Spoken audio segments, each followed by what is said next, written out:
Hey, so I'm hoping this is gonna work. I'm trying to do the camera as if I'm not looking at myself, and just authentic, just as authentic as possible. I'm not sure if it's gonna work.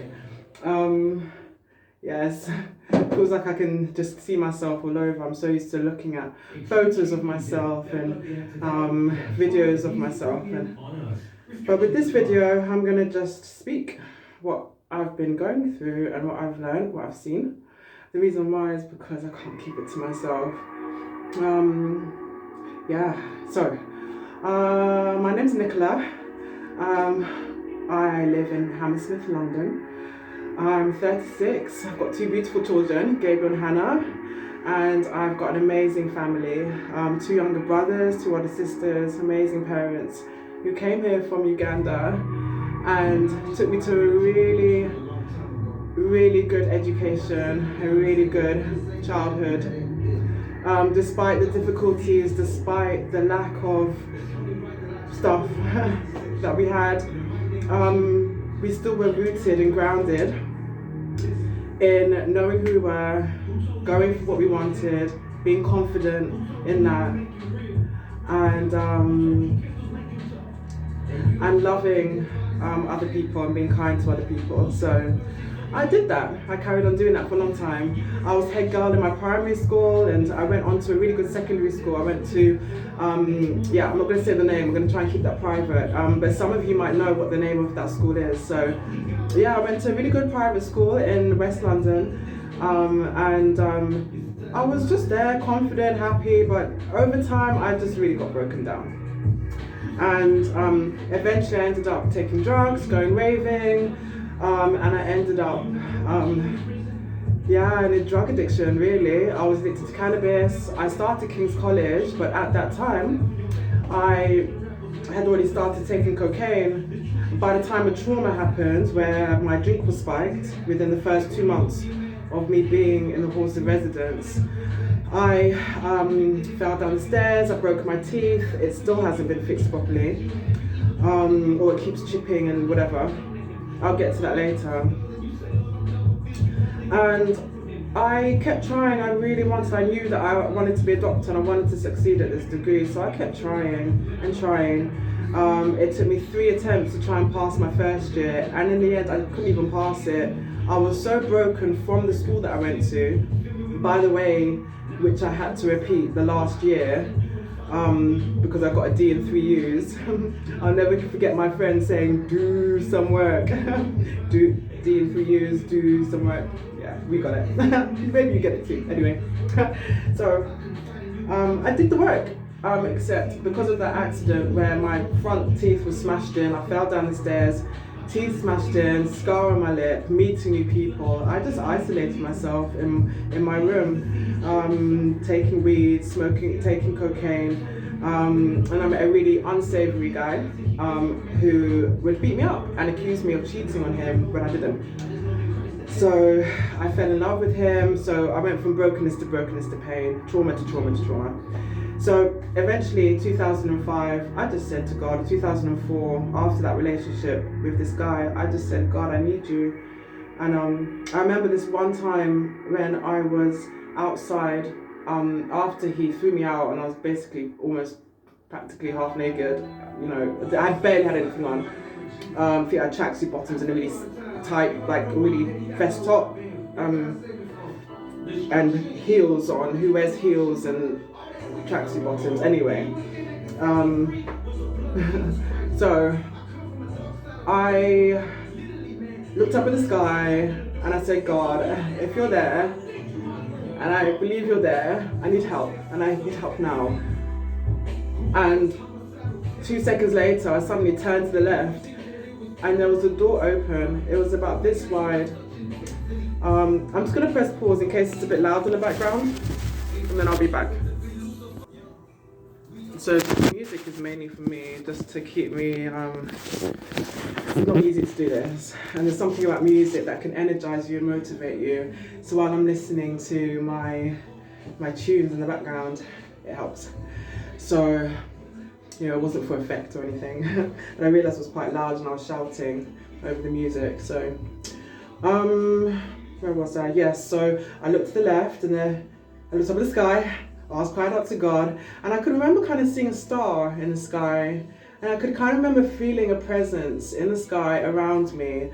Anyway, I looked to the left and I saw a door open. Like, why did I suddenly look to the left?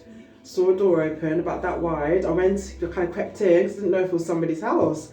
But I saw it was a place where I could just stay, you know. It was one of those buildings, you know, when you get a masonette, 2 flats in one or 3 flats in one. And I just stayed there. I was safe. That really showed me something. I was like, God, you answered my prayer instantly, like instantly. I heard him screaming my name outside, so I didn't stay there long. And like a fool, I went out to him. But it was like 3, 4 in the morning. I should have just stayed there, waited for the next train, and gone back to my halls of residence. I didn't. And so anyway, he cheated on me. That relationship ended. I still wanted to be with him, and it took a long time to process that and to actually finish with him. In the meantime, I'm saying to God, I want a new life. I have messed up time and time again. I keep getting hurt by people, things, I keep hurting myself, I'm taking these drugs. At that time, it was mainly hash and cannabis. And yeah, I just wanted a new life. So I had 2 experiences during that time that made me say, wow, there's a voice that speaks on the inside that isn't my voice. I'm going to tell you one of those experiences. I was working in Brixton and living there down the road. So I was working in a pub bar and I was paid cash in hand, and I put the money, it wasn't much, it was probably about 90 quid, I left in my back pocket and I left the building. As I did, I heard this voice suddenly drop in my head say, don't leave it there, someone will swipe it. Exactly those words, don't leave it there, someone will swipe it. I was like, huh? No, that wasn't, that's the next story. Almost got confused there. So there's story after story, believe me. So this particular story, don't leave it there, someone will swipe it. I was like, no, it's fine, I'm going down the road. Literally, I responded to that voice. I said, it's fine, I'm going down the road, it'll be okay. I carried on down the road, got home, the money wasn't there in my back pocket.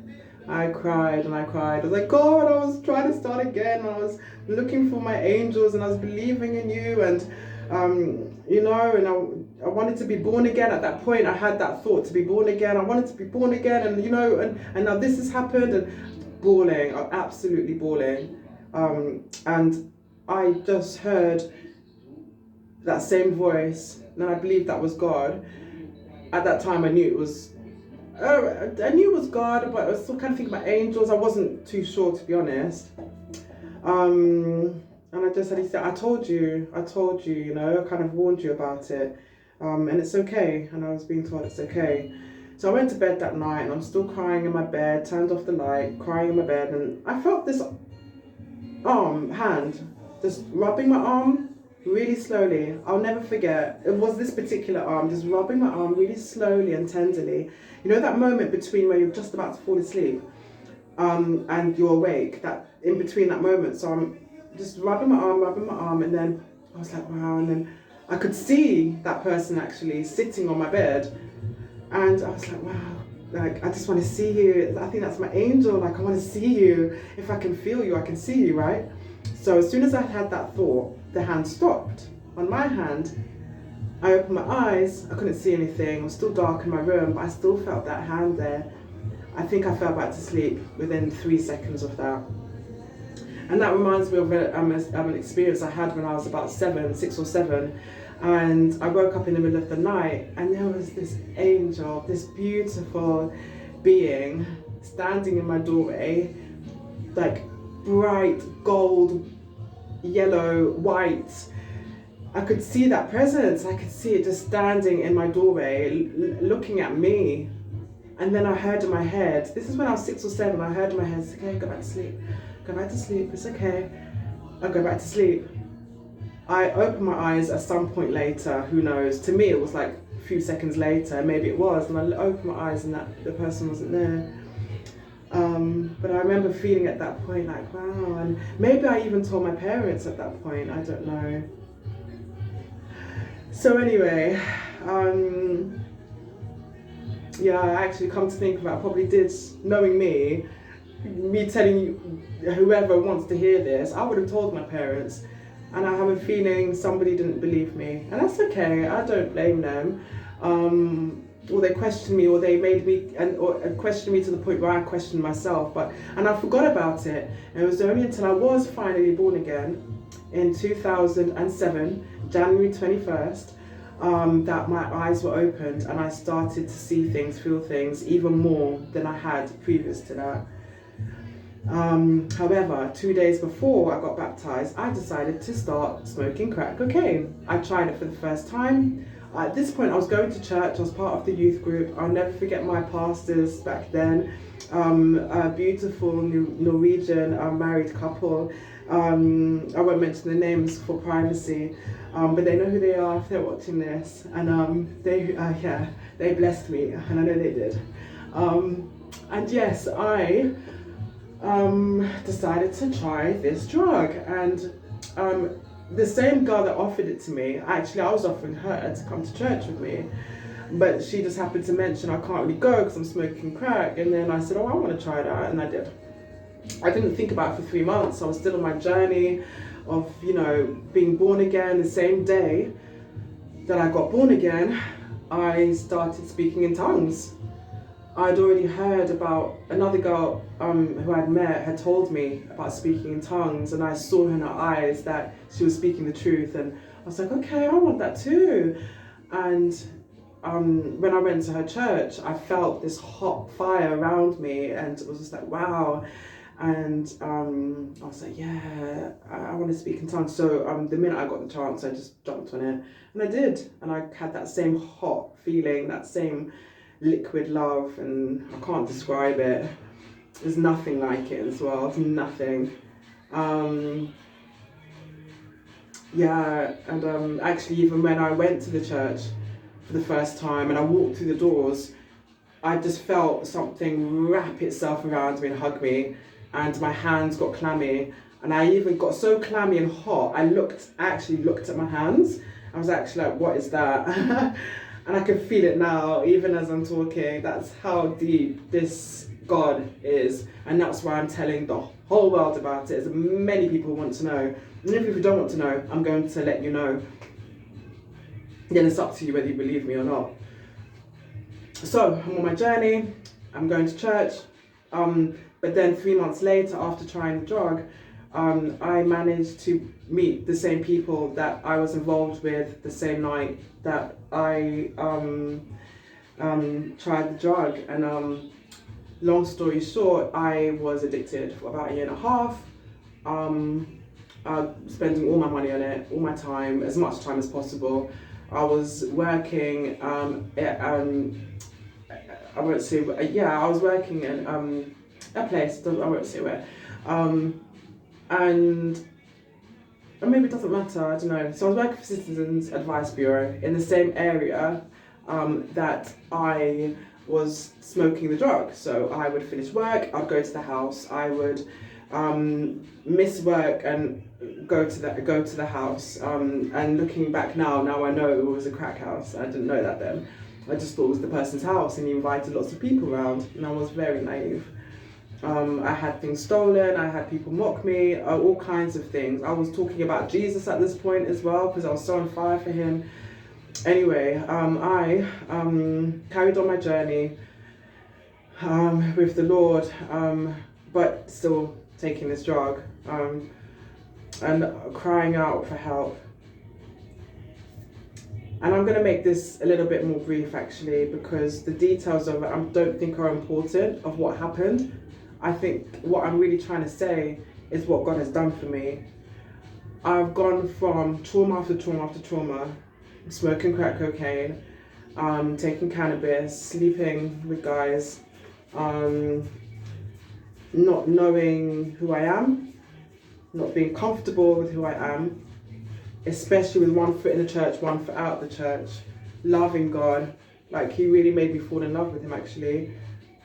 I remember a prayer that a lady said to me, I'll never forget her as well, like, you know this, when you cry so much, there's like snot coming out of your nose and your mouth is salivating, and I was a wreck, but in my heart, it was hot, like, I was penetrated hot with this thing. I don't even know what it was to this day, but I know it was love. It was like a seal, and it was like you're mine, like something saying you're mine, and I'll never forget that. So another trauma happened, and I had my beautiful babies. But when my baby girl was 21 days old, I was accused of hurting her. Yeah. So at this point, my son is 2 years old. My daughter, like I said, is 21 days old. My now ex-partner denied knowing anything about these injuries, or knowing what had happened. So of course I take her to the hospital, and that's when I got eventually accused. I was at this hospital for 5 days and 5 nights. I was supervised by nurses. I couldn't go to the toilet with her. I couldn't go anywhere with the baby without somebody watching me. I couldn't sleep at night without somebody being in the room watching me.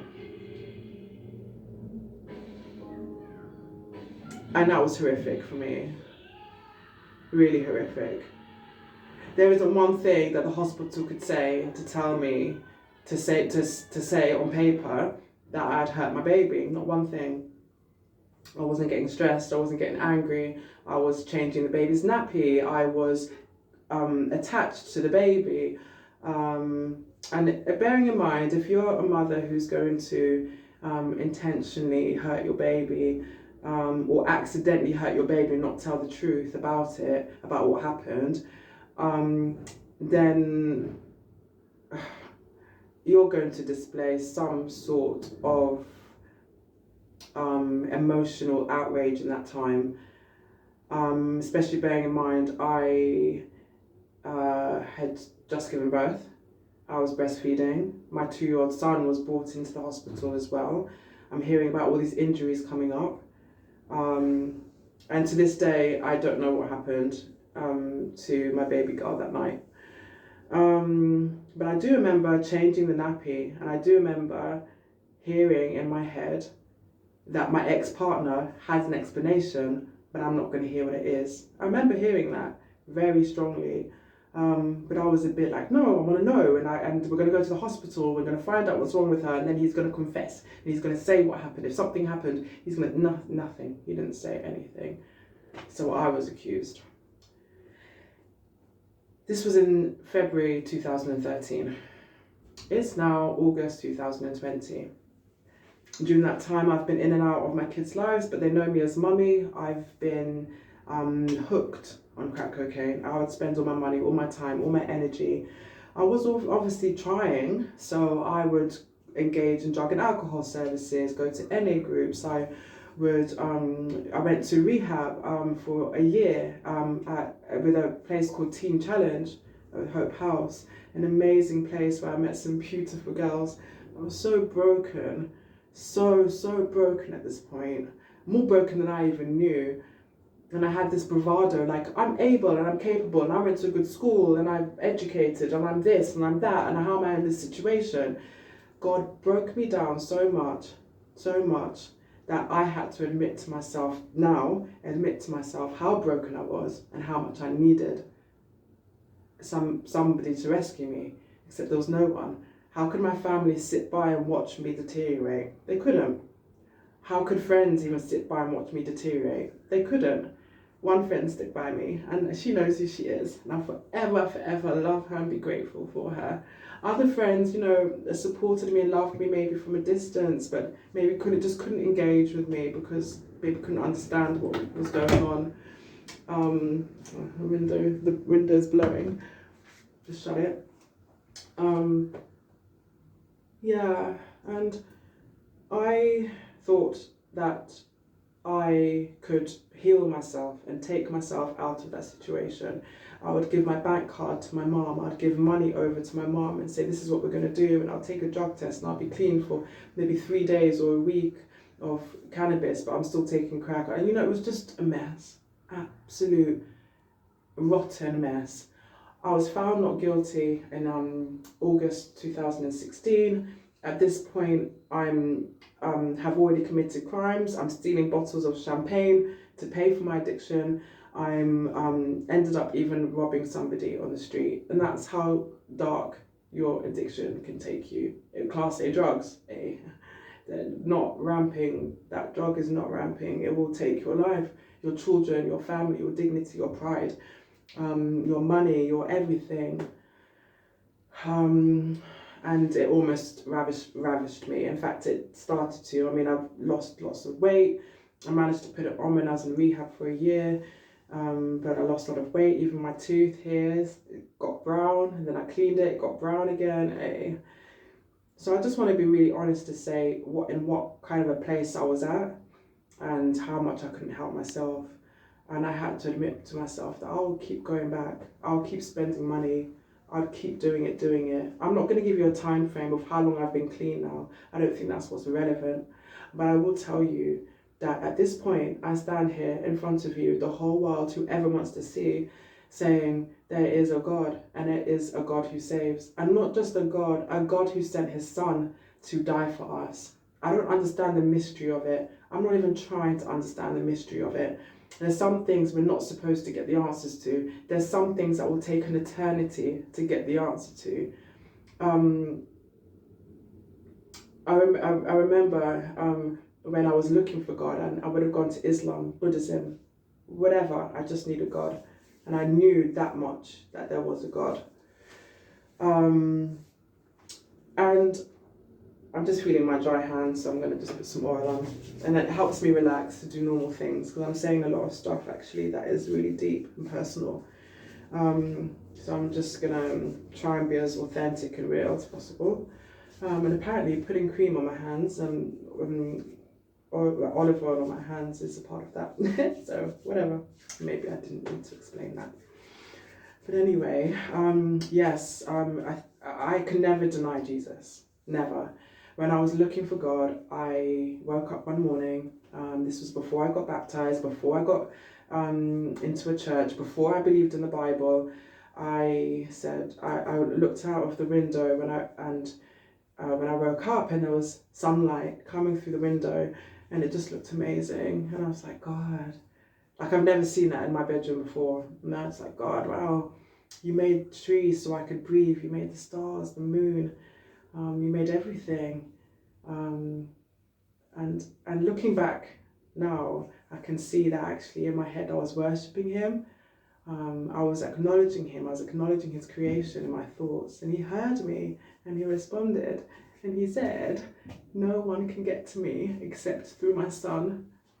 And my own thoughts, I said, huh? What? And I heard it again. No one could get to me except through my son. And in school, you know when they say the penny drops, some people, I remember that phrase. And that always used to speak to me at school. It's okay, the penny will drop, you'll get it. And I'll be like, yeah, the penny will drop, I'll get it. In my head, penny dropped.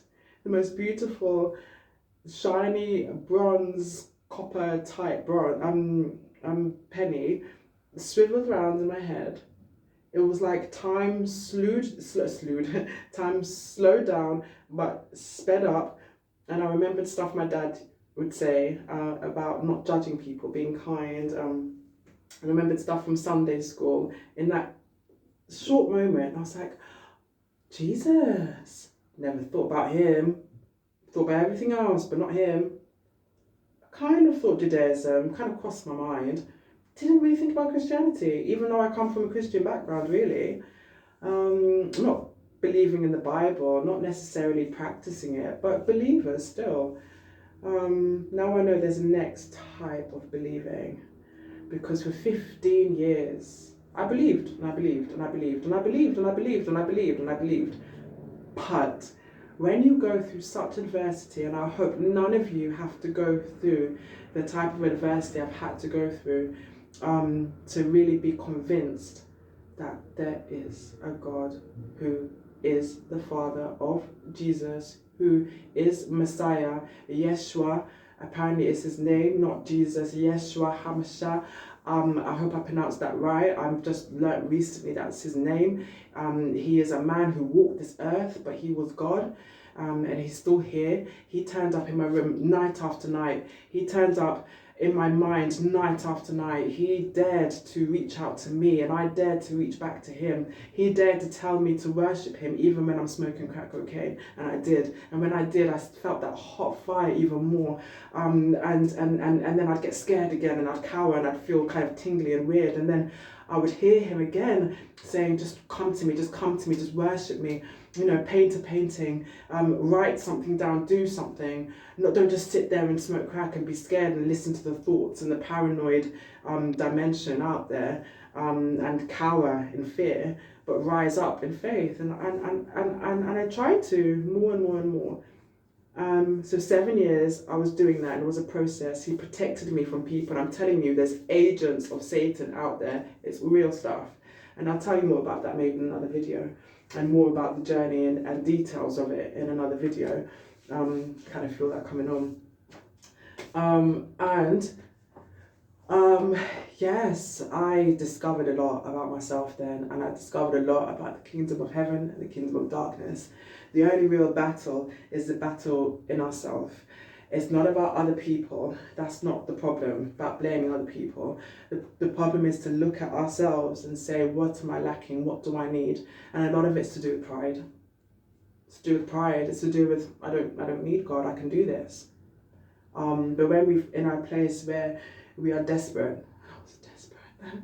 So just wanted to raise my babies. I still do, and I'm going to. But it's really just was in that desperate place where I knew that I'd keep going back. I'd keep going back, and I'd lose everything. My mum has sacrificed so much, and I'll forever honour her for that. My brothers and sisters sacrificed so much. My dad sacrificed so much. I didn't hear from friends or family much. Not even much, I just didn't. People kept silent, and I don't know why, and I don't blame them, but I'm trying to let you know that I went through this alone. And when you go through something alone, it leaves the door open to invite other people, because we get lonely. So I ended up having a bunch of unsavory people able to call my phone, able to say, hey, do you want to link up? Hey, do you want to smoke this? Do you want... So I ended up cutting those people off, but I knew that I would still probably engage with them, and I had to admit that. So I fasted and I prayed.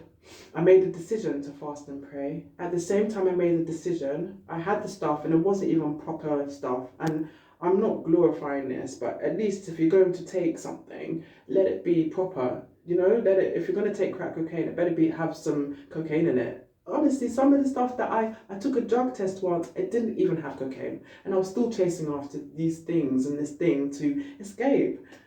Found nothing that satisfied apart from Jesus. And I realized that all I was looking for, all that I needed was Jesus. And I wanted that hole to be filled. I wanted to be convinced. And I said, if it's true, I need to know, and I need to know, and I need to know, and I need to know if it's true. Otherwise, what am I? I'm not going to give my life whole and completely to you. And I said to him, to myself, that's it.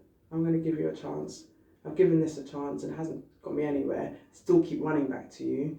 You know, run away, come back, run away, come back, run away. Come back. I was tired. And yet I was hurting my family and hurting my children. And all I could remember is my little girl being excited at the top of the stairs, where I couldn't really have that contact because of coronavirus. And her saying, yes, we're going to do this, and we're going to do that, and we're going to do this. And her testimony is a whole nother story as well. And I said, I can't let that down. I can't let her down. I can't let her hopes and dreams down. She's expecting to be with me. She's expecting for me to be mummy. and how much pain I would cause her and my son if I didn't be mummy. There's only so long that I can be mummy sick and mummy's needing to get better. And yeah, so I made a decision that night, and I called a wonderful lady from my church who I haven't known long, but we've been meeting up every Friday on Zoom with other wonderful, lovely believers. And I said to her, I'm doing it. And she spoke to me, she prayed for me. And over that evening, I threw away a bit in the toilet. I never would have done that before. And I threw away a bit, and I threw away a bit, and I tried to be very genuine and authentic about it. Not like, oh, if I do this, then I'm going to be free. But I did it as if, God, let this be a sign to you that I'm willing to give it up. Even if I throw away just that little bit, let it be a sign to you that I'm willing to let it go. I'm ready. But I needed to act, and I needed to move. And when I acted and moved, he acted and moved, and it was a response, and it was a relationship, and we worked it out. And we're still going to be working it out for the rest of my days until I leave this earth. I will never deny Jesus now. Never. I will tell the whole world about him. And if that means that I get laughed at, rejected, misunderstood, then go ahead, world. Go ahead and laugh at me, mock at me. You can persecute me, you can throw me in prison, you can kill me on a cross. Because my Jesus... My Jesus was very patient and kind with me and took me from a really horrible place. I didn't even know how horrible it was. And now that I have this beautiful place, now I know how horrible it was. And I think I'm still discovering how dark that place was. Excuse me, my nose is running.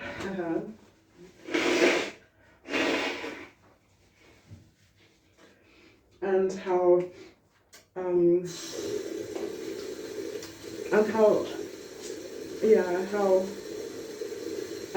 light, sorting my hands, and how light that love is, and how much is just there. It's on tap, literally. Turn the tap, it's there.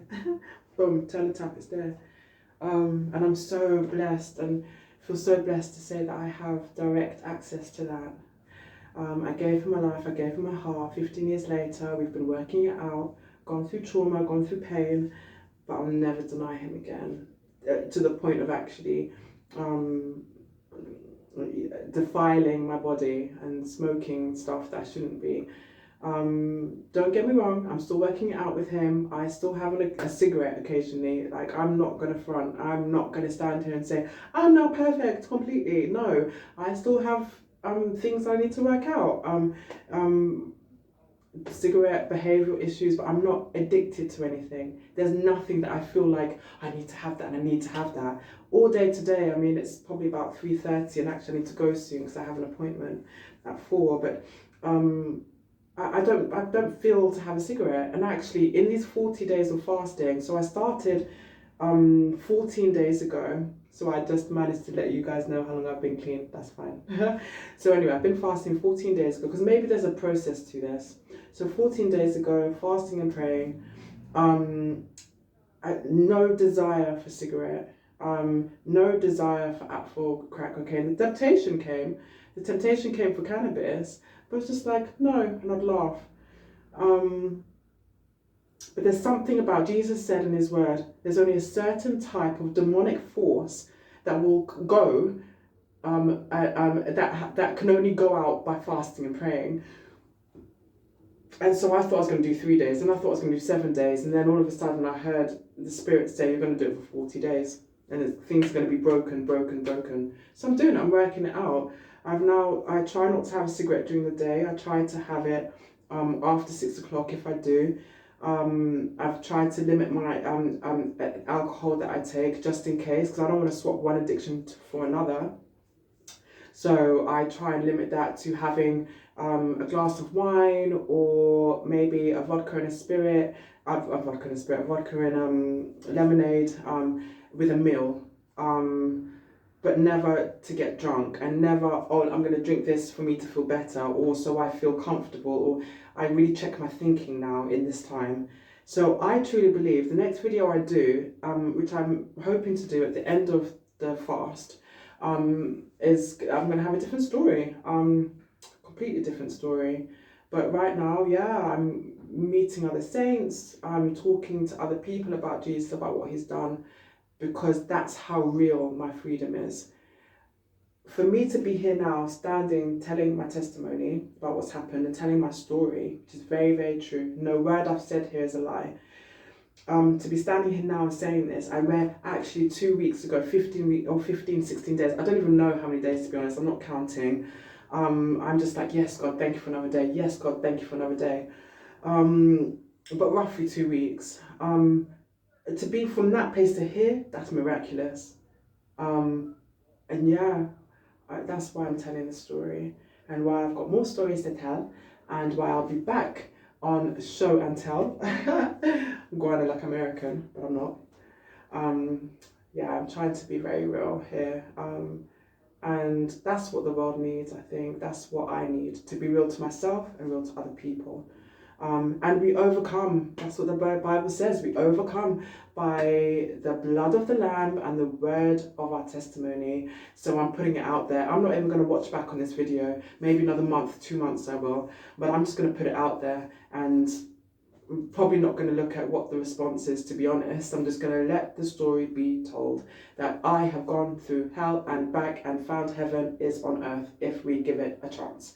And if we don't, then it's really a shame. So I personally, for the sakes of the lost souls, I call on Jesus' name, because there's something about his blood, divine blood, being shed on that cross that forever changed history, has changed my life. And I'm so proud to be able to walk with him and call him King. Sometimes I'm like that drunk person down the street and I don't really care. I'm just like, da, da, da. And in fact, the last 7 years I've been doing it because I know he's real. It's got nothing to do with drug side effects. It's to do with the joy of the Lord. How can a woman who's trapped in drug addiction wake up in the morning without their babies, without their family, life completely changed, gone from working with the NHS to flat on her face, wake up in the morning singing and praising God? That's because Holy Spirit has lived in me since I gave my life to him, and I gave my life to him for a reason. So I'm going to stop I'm going to stop sharing, and I'll leave it over to you guys to believe, to dare, to search and go deeper into the spiritual things of life, because it's not about what we see, it's not about what we eat, it's not about those physical things we can see. The real things in life is the invisible: love, joy, goodness, Jesus, things we can't see, Holy Spirit, God. We're not to worship things that are created, but worship Creator God. And I personally am going to continue doing that. Thank you so much for watching. I know I've said a lot, but thank you for watching to the end. If you want, share it with people. I'm not really worried about people making comments or liking or disliking, but but I am interested in people hearing his story that has become my story, and we all have a story, and mine has turned out wonderfully, so that is something to be told. Thank you again for watching. Lots of love.